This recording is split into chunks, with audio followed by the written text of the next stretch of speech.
কেউ আমার ফোন করে না, আমার তো সব বলে সবাই আমার ডিউটিতে ফোন করুন। তুমি তো সেই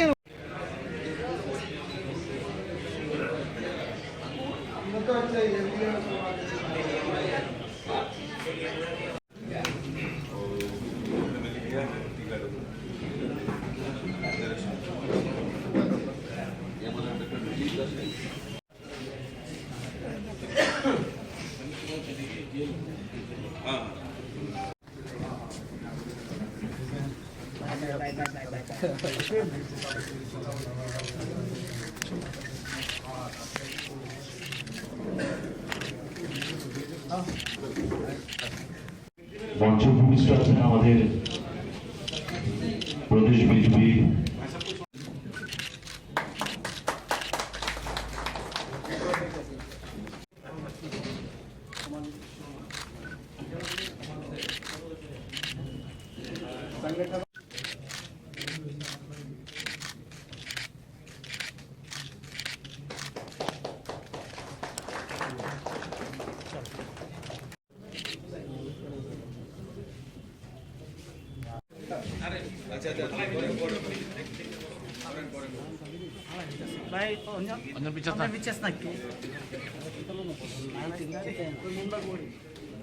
উত্তরপ্রদেশে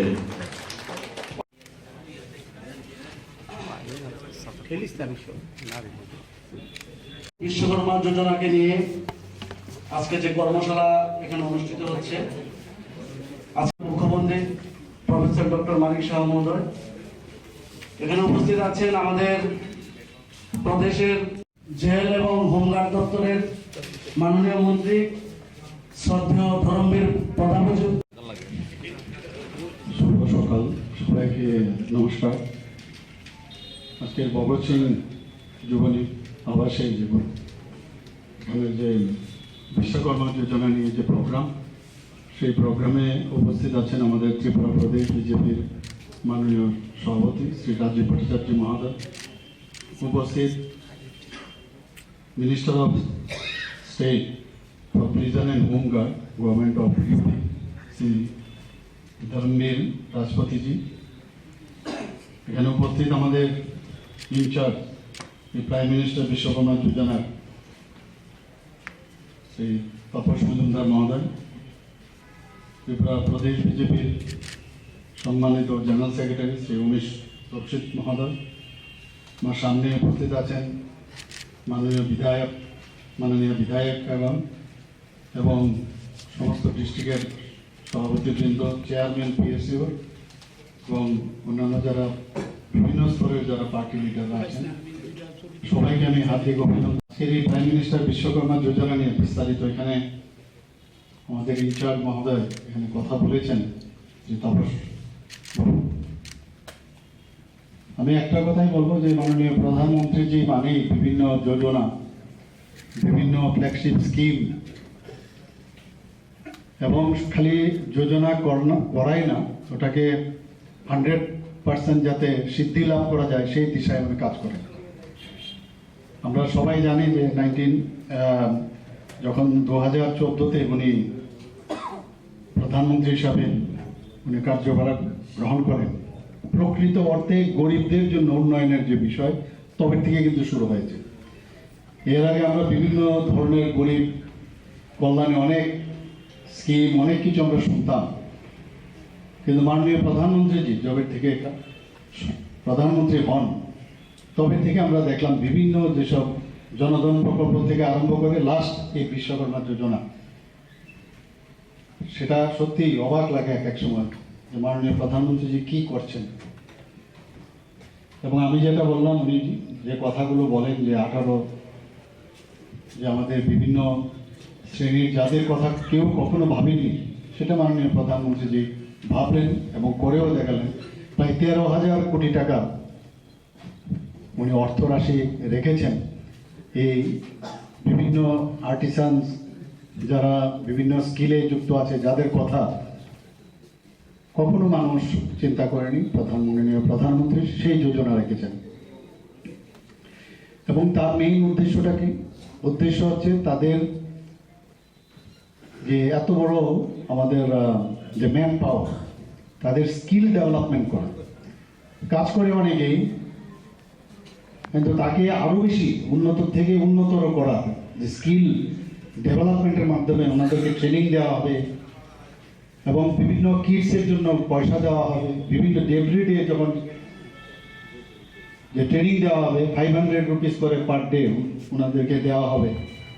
এই যে বিষয় মানে কত মানে মাইনিউট বিষয় উনি দেখেন, যে তুমি হয়তো বা সেদিন অন্য জায়গায় কাজ তোমার করতে হতো, সেই দিনের কাজে তোমার সমস্যা হবে, হয়তো সেদিন তোমার রোজগার হবে না, কিন্তু এই 500 রুপিস দিয়ে যে ওনাদেরকে যে সেই স্কিল ডেভেলপমেন্ট করাবে, সত্যি মাননীয় প্রধানমন্ত্রীজিকে কি কতবার আমরা ধন্যবাদ দেব, শেষ হবে না ধন্যবাদ দিলে। তো এদেরকে ট্রেনিং দেওয়া এবং অতি মানে সুদে 5% সুদে ওনাদেরকে প্রথমে এক ধাপে 1 লাখ, তারপর আবার 2 লাখ টাকা করে দেওয়া। আত্মনির্ভর করার যে চিন্তা ভাবনা, সেলফ রিলায়েন্স, ওই সব শ্রেণী, কার্পেন্টারই হোক, বারবারই হোক, বিভিন্ন শ্রেণীর এখানে কথা হয়েছে। ওই শ্রেণীর যদি আপলিফমেন্ট হয়, যেটা মাননীয় প্রধানমন্ত্রী যে সবসময় বলেন যে লাস্ট মাইল, যেখানে লাস্ট মাইলের যে ব্যক্তি তার যদি উন্নতি হয়, সমাজের যদি সবার সার্বিক উন্নয়ন হয়, তবেই এই রাজ্য উন্নত হবে, দেশও উন্নত হবে। সেই দিশায় উনি কাজ করছেন এবং খুব সিরিয়াসলি বিষয়টা দেখছেন উনি। প্রধানমন্ত্রীজির আমরা সবাই জানি যে বিকশিত ভারত সংকল্প যাত্রা শুরু হয়ে গেছে। ওনার যে এই ভ্যান আমাদের ত্রিপুরাতেও প্রায় 16টার মতো ভ্যান চলে এসছে। সমস্ত ত্রিপুরার ভিসি হোক, আমাদের গ্রাম পঞ্চায়েতে হোক, ডিস্ট্রিক্ট হোক, সাব ডিভিশনাল এরিয়াই হোক, স্টেটেই হোক, কর্পোরেশনই হোক, সমস্ত জায়গায় মিউনিসিপ্যালিটি, নগর পঞ্চায়েত, সব জায়গায় এই ভ্যান ঘুরছে। তার মেইন উদ্দেশ্যটা কি, যে আমি 2014 পর থেকে যা আমি 9.5 বছর ধরে আমি যা স্কিম এবং যে ধরনের ফ্ল্যাগশিপ স্কিম আমি করেছি, প্রকল্প করেছি, সেগুলো মানুষের এখনো অনেক অজানা, অনেকে জানেন না, আমরাও জানি না অনেকে। তো আমরা যদি এর মধ্যে সবাই ইনভলভ হয়, বিশেষ করে পার্টি গভর্নমেন্ট করবে, গভর্নমেন্ট তো তার কাজ করবে, যে কারণে বারবার আমি মাননীয় সভাপতি রাজীব বাবুর সাথে আমি কথা বলেছি এবং সেইভাবে আমাদের কাজ চলছে। মাঝে মাঝে হয় যে গভর্নমেন্ট প্রপারলি যোগাযোগ হয় না, কিন্তু আমাদেরও যারা এখানে আছে তাদেরও উচিত সবাইকে গভর্নমেন্ট থেকে কাজটা বুঝে নেওয়া এবং ওদের সাথে থাকা। গভর্নমেন্ট আলাদা কিছু না, গভর্নমেন্টের তো আমরাই এখানে এসে জনপ্রতিনিধি হয়ে, আপনাদের হয়ে আমরা জনপ্রতিনিধি, কিন্তু আপনাদেরও উচিত যে কোনো জায়গায় যদি খামতি থাকে আমাদের নজরে নিয়ে আসা। একটু আগে যেরকম তাপসবাবু বললেন যে সাধারণত গ্রাম পঞ্চায়েতের কথা হয়েছে, ভিসির কথা বলা হয়নি, কিন্তু আমাদের ত্রিপুরাতে ভিসিকে গ্রাম পঞ্চায়েত হিসাবেই এটাকে, যদিও ভিসি বলে কিন্তু গ্রাম পঞ্চায়েত হিসাবে এটাকে ধরা হয়। আমি দেখবো এটা রিটেন যদি কিছু লাগে, আমি অলরেডি সেদিন বলেছিল টেলিফোনে, তো সেটা চিফ সেক্রেটারির সাথে কথা বলে সেটা আমি করিয়ে দেব যদি কাজ করতে গিয়ে সমস্যা হয়। এটা গ্যারান্টি দিচ্ছে, গ্যারান্টি, সব বিষয়ে গ্যারান্টির নেতা, গ্যারান্টি দিচ্ছে না। তার নাম হচ্ছে যশস্বী প্রধানমন্ত্রী নরেন্দ্র মোদী। আর আমরাও সেই গ্যারান্টির জোরে আমরা কথা বলতে পারি যে সব মানুষের, বিশেষ করে গরিব মানুষ, মিডল ক্লাস ফ্যামিলি, যারা এতদিন ধরে গরিবের সরকার বলছে, এই গরিবদের নিয়ে মাননীয় প্রধানমন্ত্রীজি বিভিন্ন যে স্কিম করেছে, আমরা সবাই জানি এই বিষয়গুলো, এগুলোর 100% যাতে তার সিদ্ধি লাভ করে, স্যাচুরেশন পয়েন্ট আসে, সেই দিশায় আমাদের কাজ করতে হবে। এমন কোনো শ্রেণী নাই যে শ্রেণীর বিষয়ে উনি কথা বলেননি। তো আজকের এই যে বিশ্বকর্মা যোজনা, সেটা খুব ইম্পর্টেন্ট যোজনা।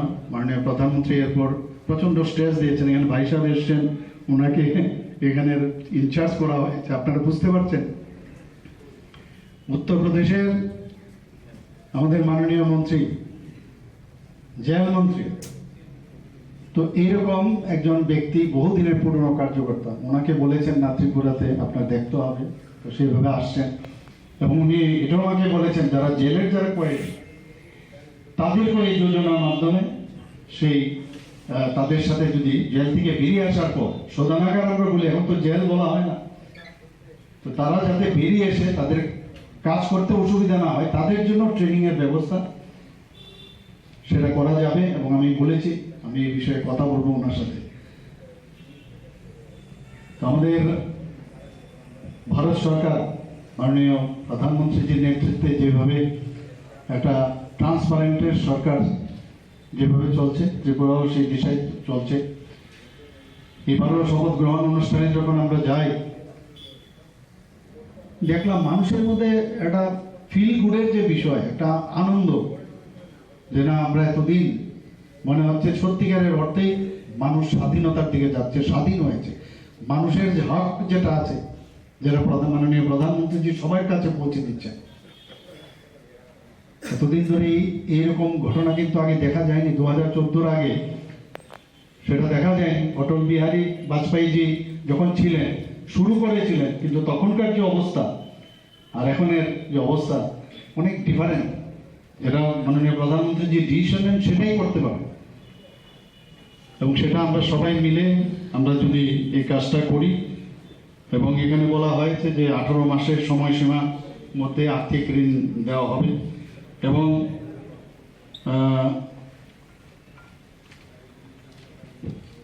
যে যারা ট্রেনিং পাবে শুধু ভারতবর্ষেই না বা রাজ্যেই না, তাদের যেহেতু কদর আছে বিদেশেও, সেখানেও কিন্তু তারা যাওয়ার সুযোগ হবে। কারণ সেই ট্রেনিংটা নেওয়া মানে খুব হাইলি স্কিল্ড পার্সন থাকবে, সেই সুবিধাও থাকবে।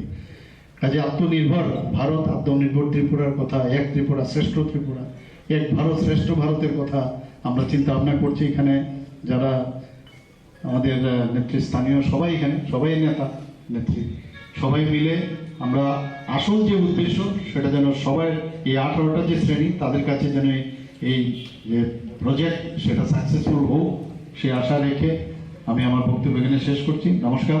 বন্দে মাতরম। ভারত মাতা কি জয়।